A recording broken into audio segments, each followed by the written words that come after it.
想象一条公路，收费站设在这头，所有车都必须经过这里交钱。但如果有人在公路的更上游挖了一条沟，车根本开不到收费站，那这个收费站建得再漂亮，收费再便宜，又有什么用？马六甲海峡就是这个收费站，而那条上游的沟正在印度洋深处被悄悄挖开。国际战略研究所的报告把这件事说得非常直白。霍尔木兹海峡和马六甲海峡之间3000多海里的航线，才是大国最急迫的战略软肋。谁能在这条航线上制造麻烦，谁就能在能源通道的源头卡住对手的脖子。这不是新加坡的危机，这是全球化本身的危机。每年有超过10万艘商船穿过这条狭长的马六甲海峡，运送着东亚80%的进口石油。但今天，在大国战略转移和全球供应链重组的冲击下，马六甲海峡的绝对咽喉地位正在被实质性瓦解。我们这就来看看印太航道背后的真正暗流。要看懂马六甲海峡地位的动摇，我们得先看清它的繁荣密码。作为连接印度洋和太平洋的最短海上走廊，这里承载了全球1/4的贸易量。对新加坡而言，这也是核心立国之本。 PSA 国际港务集团的崛起正是吃透了这条黄金航道的红利。但硬币的另一面是极度的脆弱。马六甲海峡最窄的菲利普海峡宽度仅只有 2.8 公里。这意味着什么？在极端地缘冲突中，只需要几枚水雷或几艘沉船，就能彻底物理封锁这条东亚的能源大动脉。高达 80% 的石油进口依赖这条水道，这种时刻被人扼住呼吸的窒息感，就是地缘政治中著名的马六甲困境。当一个超级大国的生存命脉完全暴露在单一航道上时，寻找替代方案就不再是战略推演，而是生死攸关的必答题。这也就解释了为什么在过去10年间，一场绕开马六甲的世纪暗战已经全面打响。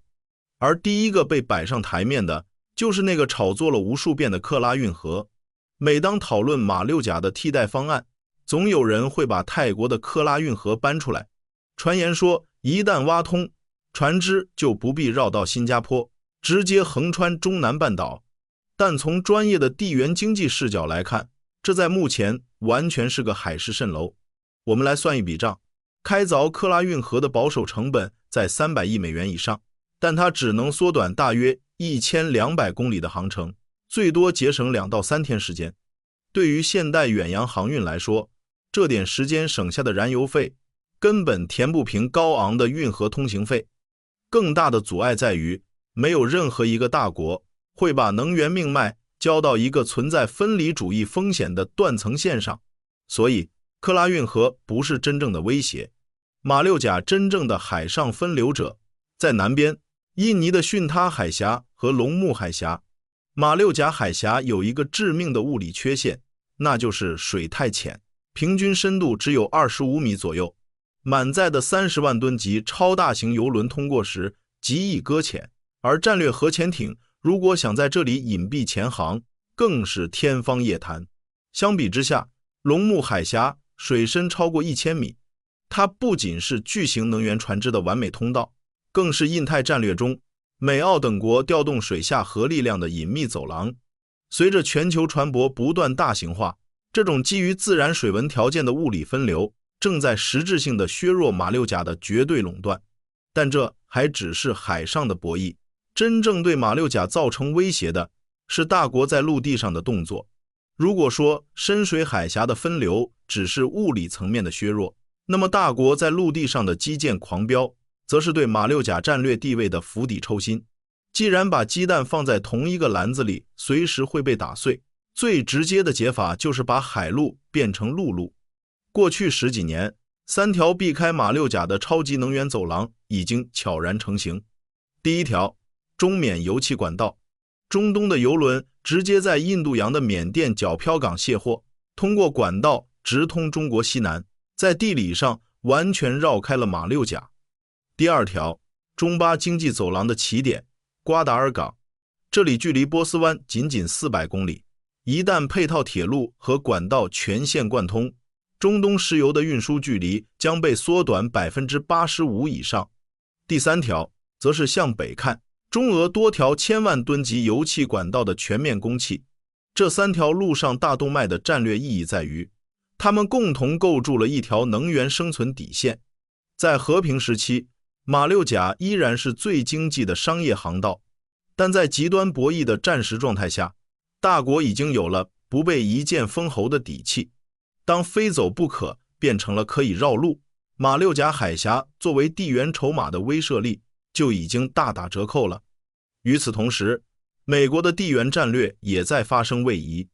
通过奥库斯联盟和4方安全对话，美军的视线已经从死守马六甲扩展到了更广阔的印太深水区。军事与能源的双重复合，让这道咽喉不再是唯一的焦点。不过抛开宏大叙事，真正触动我们普通人利益的，其实是接下来要说的商业版图重构。马六甲海峡正在经历另一场更为隐秘，却与我们息息相关的商业巨变，也就是全球供应链的大重组。过去，马六甲海峡主要扮演过路站的角色，集装箱从东亚工厂装船，路过新加坡加个油，直接运往欧美。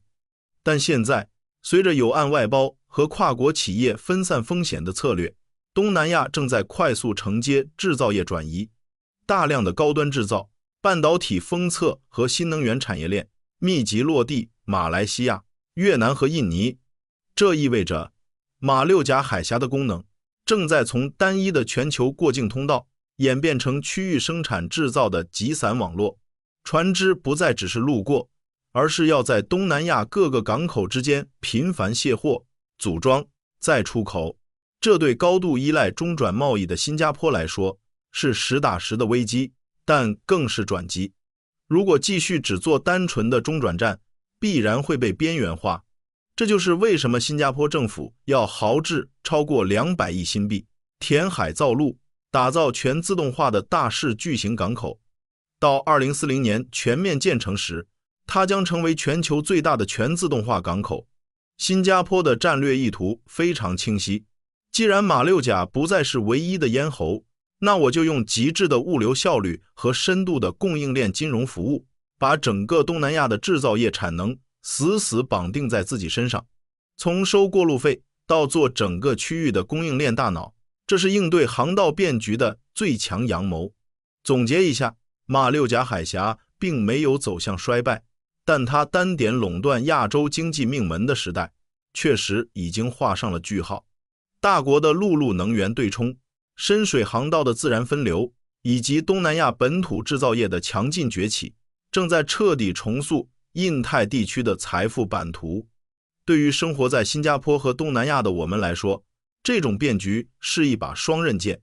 一方面，跨国巨头的供应链转移会带来大量的优质就业和外资涌入，但另一方面，大国博弈的加剧也意味着我们必须承受更高的通胀风险和地缘波动。看懂宏观航道的走向，其实就是看懂我们未来10年饭碗的稳固程度。你认为东南亚国家能在这次大国博弈和供应链重组中成为最终的赢家吗？欢迎在评论区留言，分享你的深度思考。如果你喜欢今天这期视频，记得点赞订阅，并打开小铃铛。我们下期见。